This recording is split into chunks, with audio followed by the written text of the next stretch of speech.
இன்றைக்கி பார்க்க போகிற ரெசிபி பாஸ்தா. பசங்க நூடுல்ஸ் இல்லை பாஸ்தா இந்த மாதிரி கேட்டாங்கன்னா பாஸ்தா நூடுல்ஸை விட வெஜிடபிள்ஸ் அதிகமாக இருக்க மாதிரி பார்த்துக்கணும்.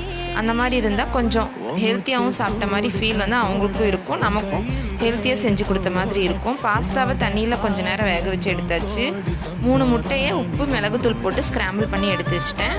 அடுப்பில் வானல் வச்சுட்டு கொஞ்சமாக எண்ணெய் ஊற்றிட்டு கட் பண்ண வெங்காயம் பச்சை மிளகாய் போட்டு நல்லா வணங்கினதும் அது கூடவே இஞ்சி பூண்டு பேஸ்ட்டு சேர்த்து அதையும் வணக்கிட்டு நம்ம கட் பண்ணி வச்சுருக்க எல்லா காயும் அதோட ஆட் பண்ணிவிட்டு காய் நல்லா பாதி வெந்ததும் அது கூடவே ஒரு ஸ்பூன் வந்து கெச்சப் ஆட் பண்ணிவிட்டு நம்ம வேக வச்ச பாஸ்தா அப்புறம் ஸ்க்ராம்பிள் பண்ண எக் அதையும் நல்லா ஆட் பண்ணி மிக்ஸ் பண்ணிவிட்டு இல்லை ஒரு பேக் வந்து மேகி மசாலா இருந்தது அதையும் ஆட் பண்ணிவிட்டு கொஞ்சமாக பெப்பர் வந்து ஆட் பண்ணி நல்லா கிளறி பசங்களுக்கு சர்வ் பண்ணிட்டேன். உங்கள் வீட்டில் நீங்கள் பாஸ்தா எந்த மாதிரி பசங்களுக்கு செஞ்சு கொடுப்பீங்கன்னு மறக்காமல் கமெண்ட் பண்ணுங்கள். இந்த வீடியோ பிடிச்சிருந்தா லைக் பண்ணி சப்ஸ்கிரைப் பண்ணிக்கோங்க. தேங்க்யூ ஃபார் வாட்சிங். பாய்.